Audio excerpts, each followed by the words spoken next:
Welcome to voice of Tamil viewers. நேற்றுக்கு நம்மளுடைய முதல்வர் விஜய் அவர்கள் ஜூன் 23ஆம் தேதி சட்டமன்றத்தில் பதிலுரை பேசியிருந்தார். சட்டமன்றத்தில் என்னென்னலாம் நிகழ்வுகள் நடந்தது அப்படின்றத சார்ந்து நம்மளுடைய சேனல்லே இதுக்கு முன்னாடி பார்த்த வீடியோவில் ரொம்ப தெளிவாக பேசியிருந்தோம். அதாவது நம்மளுடைய முதல்வர் விஜய் அவர்கள் திமுகவை பார்த்து அரசியல் ரீதியாக கருத்தியலாக ஒரு விமர்சனம் அப்படின்றத எடுத்து வச்சிருந்தார். பார்ட்டி ஃபண்ட் அப்படின்ற ஒரு வார்த்தையை பயன்படுத்தி பேசியிருந்தார்.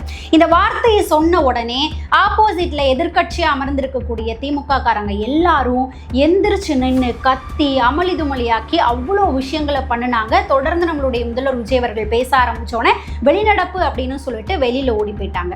ஓகேவா? இப்போ என்ன அப்படின்னா, அதாவது வெளியில போன செய்தியாளர்களை சந்திச்ச உதயநிதி ஸ்டாலின் அவர்கள் என்ன பேசியிருக்கணும் அப்படின்னா, பார்ட்டி ஃபண்ட் அப்படின்ற வார்த்தையை நம்மளுடைய முதல்வர் விஜய் அவர்கள் எடுத்து பேசணும்னு தானே திமுக காரங்க எல்லாரும் எந்திரிச்சு கத்திக்கிட்டு வெளில போனாங்க. அப்போ பார்ட்டி ஃபண்டை பத்தி வெளியில போய் பேசியிருக்கணும். நீங்க தான் வந்துட்டு நல்லவங்களாச்சு இல்லையா, பார்ட்டி ஃபண்ட்லாம் வாங்கல, நடக்காத ஒரு விஷயத்தை தான் நம்மளுடைய முதல்வர் விஜய் அவர்கள் எடுத்து வைக்கிறாரு அப்படின்றது தான் திமுக காரங்களுடைய கருத்தா இருக்கக்கூடிய பட்சத்துல நீங்க செய்தியாளர்களை சந்திக்கும் போது என்ன பேசியிருக்கணும்னா, தேவையில்லாத குற்றச்சாட்டை எங்க மேல வைக்கிறாங்க, நாங்க பார்ட்டி ஃபண்ட் எல்லாம் வாங்கல, அது வந்துட்டு இப்படி நடந்தது அப்படி நடந்தது, வேணா ஆதாரத்தை காட்ட சொல்லுங்க, எங்களை கைது பண்ண சொல்லுங்க அப்படின்ற மாதிரியான விஷயங்கள் சார்ந்து நீங்க அரசியல் ரீதியாக தான் விமர்சனங்கள் வைக்கணும். ஆனா இப்போ என்ன நடந்துட்டு இருக்கு அப்படின்னு பார்த்தா, திமுக காரங்க வழக்கமா அவங்க கிட்ட ஒரு ஆயுதம் இருக்கும் இல்லையா, அதாவது இதுக்கு முன்னாடி அதிமுக பீரியட்ல அவங்க வந்த டைம்லயா இருக்கட்டும், எப்பவுமே திமுக வழக்கமான ஆயுதம் ஒன்று கையில வச்சிருப்பாங்க. என்ன அப்படின்னு பார்த்தா, தனிப்பட்ட ரீதியாக ஒருத்தருடைய வாழ்க்கையை எடுத்து பர்சனலாக அவங்கள வந்துட்டு அட்டாக் பண்ணுறது, அதுவும் தரகுறைவான வார்த்தைகளை பயன்படுத்தி அட்டாக் பண்ணக்கூடிய ஒரு ஆயுதம் திமுக கிட்ட இருக்கக்கூடிய, திமுக காரங்க கிட்ட இருக்கக்கூடிய வழக்கமான ஒரு ஆயுதமாக இருக்குது. அதாவது எதிர்கட்சி தலைவராக இருக்கக்கூடிய உதயநிதி ஸ்டாலின் அவர்கள் ஆரம்பித்து நிறைய பேர் இப்போ அந்த ஆயுதத்தை கையில் எடுத்திருக்கிறாங்க. அனிதா ராதாகிருஷ்ணன் அவர்கள், ராசா அவர்கள்லாம் ஸ்டேஜ்லேயே என்ன மாதிரியெல்லாம் பேசுவாங்க. அதுலேயும் குறிப்பாக பார்த்தோம்னா இந்த அனிதா ராதாகிருஷ்ணன் அவர்கள் நம்மளுடைய முதல்வர் விஜய் அவர்களை பற்றி எவ்வளோ தரகுறைவாக ஒருமையில் எப்படியெல்லாம் ஸ்டேஜ் போட்டே பேசியிருக்கிறாரு அப்படின்றது நம்ம எல்லாருக்குமே தெரியும். ஏகப்பட்ட வீடியோக்கள் ஆதாரமாக சோஷியல் மீடியாலவே இருக்குது. மக்கள் எல்லாருமே வந்துட்டு அதை பார்த்துருப்பாங்க. ஸோ எந்த அளவுக்கு இறங்கி தரகுறைவாக பேசி அட்டாக் பண்ணுவாங்க அப்படின்றது நம்ம எல்லாருக்குமே தெரியும். அந்த ஒரு வேலையை தான் இப்போ உட்காந்து பார்த்துட்டு இருக்கிறாங்க. முதல்ல உதயநிதி ஸ்டாலின் அவர்கள் வெளிநடப்பு செஞ்சு வெளியில் வந்துட்டு வீட்டுக்கு போனதுக்கப்புறம் ஒரு ட்விட் ஒன்று போடுறாரு. என்னன்னா, செங்கல்பட்டு கோர்ட்டில் கணவனை தேடி கொண்டு இருக்கக்கூடிய மனைவியுடைய கதையெல்லாம் எங்களுக்கு தெரியும் அப்படின்ற மாதிரி ஒரு ட்விட்டை போடுறாரு. ஆனால் அதுக்கு முன்னாடி வரைக்கும் உதயநிதி ஸ்டாலின் அவர்கள்கிட்ட இருந்து இந்த மாதிரி ஒரு வெளிப்பாடு பேச்சு அப்படின்றது இருந்தது கிடையாது. அப்பப்போ ஸ்கிரிப்ட் பேப்பர் பார்த்து படித்தாலுமே அவர் வந்து அரசியல் ரீதியாக விமர்சனங்கள் கருத்துக்கள் அப்படின்றத எடுத்து வச்சாரு. ஸோ இந்த மாதிரி வந்துட்டு அவர் ரியாக்ட் பண்ணியிருக்கிறாரு. அவரும் திமுக காரங்க தான் அப்படின்றத வந்துட்டு நிரூபிச்சிருக்கிறாரு அப்படின்ற மாதிரி மக்கள் மூலமாக சோஷியல் மீடியாவில் பேசப்படுது. அதுக்கு அடுத்தபடியாக பார்த்தோம் அப்படின்னா, முன்னாள் அமைச்சராக தற்போதைய திமுக எம்எல்ஏவாக இருக்கக்கூடிய சிவசங்கர் அவர்கள் இருக்கிறார் இல்லையா, அவரும் ப்ரெஸ்ஸை கூப்பிட்டு உட்கார வச்சுக்கிட்டு முதல்வர் விஜய் அவர்களுடைய தனிப்பட்ட வாழ்க்கையை பற்றி விமர்சனம் செஞ்சுட்டு உட்காந்துருக்கிறாரு. அதாவது என்னன்னா, ஒருத்தவங்க உங்க மேல அரசியல் ரீதியா விமர்சனத்தை எடுத்து வைக்கிறாங்க அப்படின்னா, நீங்க வந்து அரசியல் ரீதியா தான் அதுக்கு வந்துட்டு ரிப்ளை கொடுக்கணும். நீங்க பார்ட்டி ஃபண்ட் வாங்குனீங்க அப்படின்ற குற்றச்சாட்டு தானே முதல்வர் விஜய் அவர்கள் உங்க மேல எடுத்து வச்சாரு. அதுவும் இல்லாத எதையும் சொல்லல. அதுவும் பார்ட்டி ஃபண்டை பத்தி நான் அடுத்த வீடியோக்குள்ள வரேன். ஸோ அப்ப அது ரீதியா தான் நீங்க வந்துட்டு ப்ரெஸ்ஸை கூப்பிட்டு வச்சு பேசணுமே தவிர, அதை விட்டுட்டு அதாவது அவருடைய பர்சனல் லைஃப், மக்களை நீங்களே யோசிச்சு பாருங்க. நம்மளுடைய முதல்வர் விஜய் அவர்கள் அரசியலுக்குள்ள வந்ததுல இருந்து ஆரம்பத்திலிருந்து இப்போ வரைக்கும் திமுக முதல்வர் விஜய் அவர்கள் நோக்கி எடுத்து வைக்கக்கூடிய ஆயுதம் என்ன அப்படின்னு யோசிச்சு பாருங்க. அவருடைய பர்சனல் லைஃப்பை மட்டும் எடுத்து வச்சு தரகுறைவா உட்காந்து பேசுவாங்களே தவிர, அரசியல் ரீதியாக அவர் மேல விமர்சனத்தை இதுவரைக்கும் திமுக அதிகப்படியா வச்சதே கிடையாது. அடுத்ததா பார்த்தோம் அப்படின்னா, அனிதா ராதாகிருஷ்ணன் அவர்களை பத்தி சொல்லவே தேவை கிடையாது. அவர் எந்த அளவுக்கு இறங்கி பேசணுமோ அந்த அளவுக்கு உட்காந்து இறங்கி பேசிட்டு இருக்கிறாரு. இதுல இன்னொரு விஷயம், ராசா அவர்களும் சில விஷயங்களை வந்து பேசி வச்சிருக்கிறாரு. ஓகேவா? அதுக்கு முன்னாடி இன்னொரு விஷயத்துக்கு வரலாம். அதாவது என்னன்னா, இந்த இடத்துல முதல்வர் விஜய் அவர்களுடைய பர்சனல் லைஃப்பை பற்றி முட்டு கொடுக்கறதுக்கோ எதுக்கோ நான் இங்கே வரல. அது வந்து அவங்களுடைய பர்சனல், அது என்னவா வேணாலும் இருக்கட்டும். இப்போ இங்கே அரசியல் ரீதியாக வைக்கும்போது நீங்கள் அரசியல் ரீதியாக விமர்சனத்தை எடுத்து வைக்க வேண்டியதானே அப்படின்றது தான் இங்கே பதிவு செய்யப்படக்கூடிய ஒரு கேள்வியாக இருக்குது.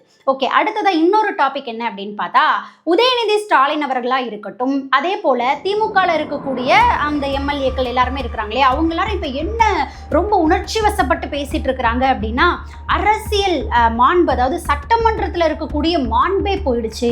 எப்பேற்பட்ட தலைவர்கள்லாம் அங்கே இருந்தாங்க, எப்படிப்பட்ட விவாதங்கள் எல்லாமே அங்கே போயிருக்குது. இப்போ சட்டமன்றத்தினுடைய மாண்பே போயிடுச்சு. அதை ஒரு ஷூட்டிங் ஸ்பாட்டாக மாற்றி வச்சிருக்கிறாங்க, ஆக்ஷன் டைரக்ஷன்னு உள்ளே வந்துட்டு நடந்துட்டு இருக்குது அப்படின்ற மாதிரிலாம் குற்றச்சாட்டுகளை எடுத்து வச்சு சட்டமன்ற மாண்பை பற்றி அவங்க பேசிட்டு இருக்கிறாங்க. அதாவது என்னன்னா, முதல்வர் விஜய் அவர்கள் பேசாமல் இருக்கும்போது பேசுங்க பேசுங்க வாயை திறங்க சிஎம் அப்படின்ற மாதிரிலாம் பேட்ச் எழுதி ஓட்டிட்டு போயிட்டு சட்டமன்றத்துக்குள்ளே உட்காருவாங்க. ஓகேவா? அவர் பேச ஆரம்பிச்சு, கேள்வி கேட்க ஆரம்பிச்சு, குற்றச்சாட்டை வச்ச ஆரம்பிச்சோன்னே வெளியில் ஓடி போய் செய்தியாளர்கள் முன்னாடி நின்றுக்கிட்டு ஐயோ உங்க ஷூட்டிங் நடக்குதுங்க, அது மட்டும் இல்லாமல் அவர் வந்து நடிக்க ஆரம்பிச்சிட்டாருங்க, டைலாக் பேசுகிறாருங்க, ஸ்கிரிப்ட் பேசுகிறாருங்க அப்படிங்க வேண்டியது. பேசலைன்னா பேசலைங்க வேண்டியது, பேசினாருன்னா அவர் உடனே ஷூட்டிங் பண்ணுறாரு அப்படின்ற வேண்டியது. சட்டமன்றத்தோட மாண்பு போயிட்டு அப்படின்னு சொல்லி பேசிட்டு இருக்கக்கூடிய உதயநிதி ஸ்டாலின் அவர்கள் செய்தியாளர்களை சட்டமன்ற வளாகத்திலே நின்று செய்தியாளர்களை சந்திக்கும் போது அவர் பயன்படுத்திய வார்த்தைகளை கொஞ்சம் மக்களே நோட் பண்ணி பாருங்க. அவர் என்ன சொல்லியிருக்கிறாருன்னா, ஷூட்டிங் ஆரம்பிச்சிருச்சு, இன்னும் கொஞ்ச நேரத்தில் அமைச்சர்கள் எல்லாரும் அடுத்தடுத்து பார்த்தா ஐட்டம் சாங்கெல்லாம் ஆடுவாங்க போல அப்படின்ற மாதிரி வார்த்தைகளை பயன்படுத்தியிருக்கிறாரு. அதுக்கப்புறம் இன்னொன்று என்ன சொல்லியிருக்கிறாரு அப்படின்னா, இதையுமே ஸ்கிரிப்டை பார்த்து தான் வந்துட்டு அவர் படித்தார், கையில் பேப்பர் எழுதி வச்சுட்டு தான் படித்தார். அதாவது என்னன்னா, அடுத்து என்ன சொல்லியிருக்கிறாரு அப்படின்னா, நீங்கள் தான் வந்தோன்னே ஒரே நாள்லேயே அப்படியே எல்லாத்தையும் மாற்றிடுவேன்னு சொன்னீங்கல்ல, இப்போ என்ன கிழிச்சிருக்கீங்க அப்படின்ற மாதிரியான வார்த்தைகள் எல்லாம் பயன்படுத்தி பேசியிருக்கிறாரு. இதே போல் இன்னொரு விஷயம், ராசா அவர்கள் இருக்கிறார் இல்லையா, அவர் நேற்றுக்கு இந்த சட்டமன்ற நிகழ்வுலாம் நடந்ததுக்கு அப்புறம் வெளியில் வந்துட்டு ஒரு போராட்டத்தில் ஈடுபட்டிருக்கிறாங்க. அந்த டைமில் ஸ்டேஜ்லேயே நின்று அவர் வந்து பேசுகிறார். இந்த சட்டமன்ற நிகழ்வுகள் எல்லாம் அவருடைய காதுக்கு போயிருக்கு போல். அதில் உணர்ச்சி வசப்பட்டு அவர் என்ன பேசுகிறாரு அப்படின்னா, திமுகவே வந்து குறை சொல்லிக்கிட்டு இருக்கீங்களே, அதாவது திமுகவை அப்புறம் குறை சொல்லாமல் என்ன பண்ணுவாங்க, கடந்த 5 வருடத்தில் நீங்கள் தான் வந்து ஆட்சி பண்ணியிருக்கிறீங்க, நிதி நிலைமை மோசமாக இருக்குது, ஒரு துறையிலையும் அவ்வளோ லஞ்சம், அவ்வளோ ஊழல், அவ்வளோ மக்களுடைய காசு கொள்ளையடிக்கப்பட்டிருக்கும் போது உங்களை கேள்வி கேட்க தான் செய்வாங்க. நீங்கள் சரியாக ஆட்சி பண்ணியிருக்கும் போது ஏன் கேள்வி கேட்க போகிறாங்க? அப்போ இவ்வளோ குறைகள் இருக்கும்போது கண்டிப்பாக உங்களை கேள்வி கேட்க தான் செய்வாங்க. அதுக்கு முறையான பதில் இருந்தால் பதில் சொல்லுங்கள், வழக்கு தொடர்ந்தால் அதை எதிர்கொள்ளுங்க. இப்போ அவர் என்ன சொல்கிறாருன்னா, டிஎம்கேவையே கேட்டுட்டு இருப்பீங்களா, முதல்ல நீ என்ன கிழிப்பன்னு சொல்லு அப்படின்ற மாதிரி ஒருமையில் பேசி ரொம்ப மோசமாக அவர் அந்த இடத்துல ஸ்டேஜ்லேயே நின்று நம்மளுடைய முதல்வர் விஜய் அவர்களை பற்றி பேசியிருக்கிறார். அதாவது என்னன்னா, விஜய் என்ற தனிநபருக்கு உங்களுடைய மரியாதை, உங்களோட விருப்பத்துக்கு நீங்கள் எப்படி கொடுப்பீங்களோ அந்த மாதிரி கொடுத்துட்டு போங்க. அதுவும் பொது வழியில் அந்த மாதிரி பேசுனீங்கன்னா, அவர் நடிகராக இருக்கும்போதும் பேசியிருந்தீங்க அப்படின்னா அப்பயுமே வந்து அதிர்வலைகள் ஏற்படும் தான், அது வந்து தப்பு தான். இப்போது அதை தாண்டி கூடுதலாக இப்போ நம்ம தமிழ்நாட்டினுடைய முதலமைச்சராக நம்மளுடைய முதல்வர் விஜய் அவர்கள் இருக்கும்போது அவருக்கு உரிய மரியாதையை யாராக இருந்தாலும் கொடுத்தே தான் தீரணும். அதை தாண்டி அவரை ஒருமையில் பேசுறது, கொச்சையாக பேசக்கூடியதெல்லாம் ஒருபோதும் அனுமதிக்க முடியாது. அதை வந்துட்டு வன்மையாக தான் மக்கள் வந்து கண்டிப்பாங்க. அடுத்ததாக பார்த்தோம் அப்படின்னா, சட்டமன்றத்துடைய மாண்பு அதாவது சினிமா ஒரு சர்க்கஸ் கூடாரமா, சினிமா ஷூட்டிங் ஸ்பாட்டா மாற்றி வச்சிருக்கிறாங்க அப்படின்னு உதயநிதி ஸ்டாலின் அவர்கள் இப்போ சொல்லிட்டு இருக்கிறார் இல்லையா. இப்போ நேத்தையிலிருந்து இவர் இந்த மாதிரி சொன்னதுல இருந்து இன்னொரு பர்டிகுலர் வீடியோ சோஷியல் மீடியாவில் ட்ரெண்ட் ஆகிட்டு இருக்கு. அது எல்லாத்தையுமே மக்களே நீங்கள் பார்த்துருப்பீங்க அப்படின்னு நான் நினைக்கிறேன். அப்படி இல்லைன்னா இந்த வீடியோவில் கூட ப்ளே பண்ணுறோம் பாருங்கள். அதாவது என்னன்னா, டிஎம்கே பீரியடில் உதயநிதி ஸ்டாலின் அவர்கள் இருக்கிறாங்க இல்லையா, அவங்களும் சினிமாவில் வந்து நடிச்சு தான் வந்தாங்க அப்படின்றது நமக்கு தெரியும். உதயநிதி ஸ்டாலின் அவர்களை பற்றி திமுகவை சார்ந்த ஒரு எம்எல்ஏ எழுந்து நின்று அவரை வந்து புகழ்றாராம். அதில் என்னெல்லாம் பேசியிருக்கிறாரு அப்படின்றத பாருங்க.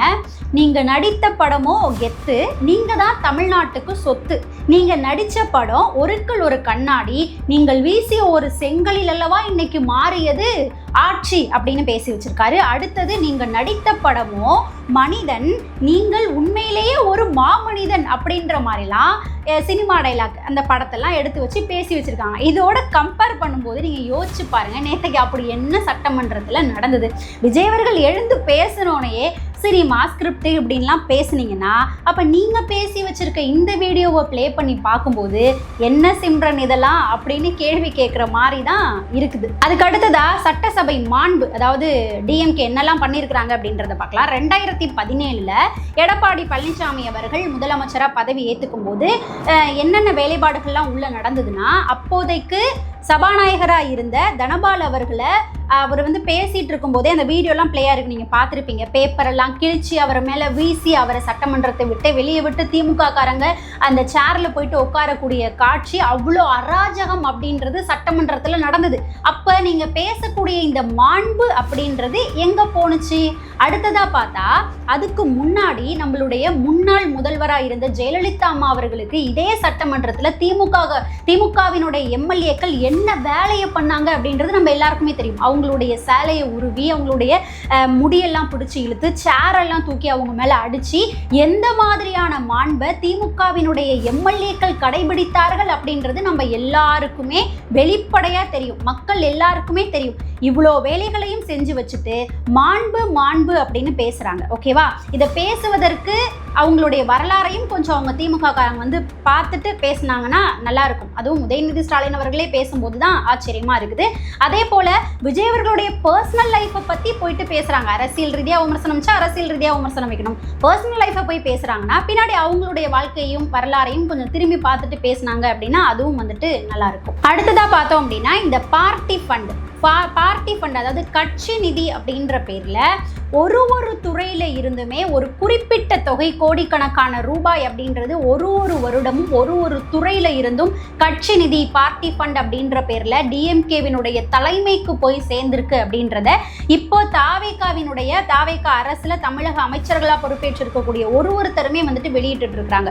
மின்வாரிய துறையில், அதுக்கப்புறம் மதுவிலக்கு துறையிலன்னு சொல்லிட்டு ஒரு துறையிலையுமே இவ்வளோ பார்ட்டி ஃபண்ட் வந்துட்டு கலெக்ட் செய்யப்பட்டிருக்குது, கட்சி நிதி அப்படின்ற பேரில் கலெக்ட் செய்யப்பட்டு டிஎம்கேவினுடைய தலைமைக்கு போயிருக்கு அப்படின்னு சொல்லி இப்போ நம்ம டிவிகேவினுடைய எம்எல்ஏக்கள் ஒருத்தரும் புட்டு வச்சுட்டு இருக்காங்க. அது மட்டும் இல்லாமல் வெள்ளை அறிக்கையும் வெளியாகும் அப்படின்னு சொல்லியிருக்காங்க. கொஞ்சம் வெயிட் பண்ணி டிஎம்கேவினுடைய எம்எல்ஏக்களே வந்துட்டு பார்த்து தெரிந்து கொள்ளலாம். பார்ட்டி ஃபண்ட் அப்படின்ற வார்த்தையை கண்டு பொங்கி எழுந்தாங்க இல்லையா அவங்க எல்லாருமே. அதாவது மதுவிலக்கு துறையில மட்டுமே ஒரு வருடமும் டாஸ்மார்க்ல இருந்து அரசு கஜானாவுக்கு போகக்கூடிய தொகையில இருந்து பார்ட்டி ஃபண்ட் அப்படின்னு சொல்லி ஒரு வருடமும் 1200 கோடி அப்படின்றது டிஎம்கேவினுடைய தலைமைக்கு போய் சேர்ந்திருக்கு அப்படின்னு மதுவிலக்கு துறை அமைச்சர் இன்னைக்கு புள்ளி விவரங்களோட வெளியிடுறாரு. அது மட்டும் இல்லாம இந்த சைடு மின்வாரிய துறையிலேயுமே வெண்டார்ஸ்லாம் இருப்பாங்க இல்லையா, அந்த டெண்டர்லாம் எடுப்பாங்க இல்லையா, அந்த வெண்டார்ஸ் எல்லாருமே எங்களுக்கு கொடுக்கக்கூடிய ப்ராஜெக்ட் இப்போ வந்துட்டு 1 கோடி ரூபாய் ப்ராஜெக்ட் அப்படின்னா அதில் வந்துட்டு 25 லட்சம் 30 லட்சம் அப்படின்றத வந்துட்டு நாங்கள் அவங்களுக்கு ஒதுக்கி தரணும் அப்படின்னு சொல்லி பார்ட்டி ஃபண்ட் அதுலேயுமே கலெக்ட் பண்ணாங்க அப்படின்ற மாதிரி சொல்லி அந்த வெண்டார்ஸே சொன்னதா சிடிஆர் நிர்மல்குமார் அவர்கள் செய்தியாளர்களுக்கு முன்னாடியே பதிவு பண்றாரு. அது மட்டும் இல்லாம பள்ளி கல்வித்துறையில என்ஓசி சர்டிபிகேட் வாங்குறதுக்கு எவ்வளவு ரூபாய்கள் வசூலிக்கப்பட்டது, அதுவும் வந்துட்டு பார்ட்டி ஃபண்ட் ரூபத்துல தான் வந்துட்டு வெளியில போணுச்சு அப்படின்றதும் வந்துட்டு இப்படி ஒரு துறையிலையுமே எல்லா விஷயங்களும் வெளியில எடுத்து வச்சுக்கிட்டே இருக்கிறாங்க, ஆதாரபூர்வத்தோட வெளியில எடுத்து வச்சுட்டு இருக்கிறாங்க.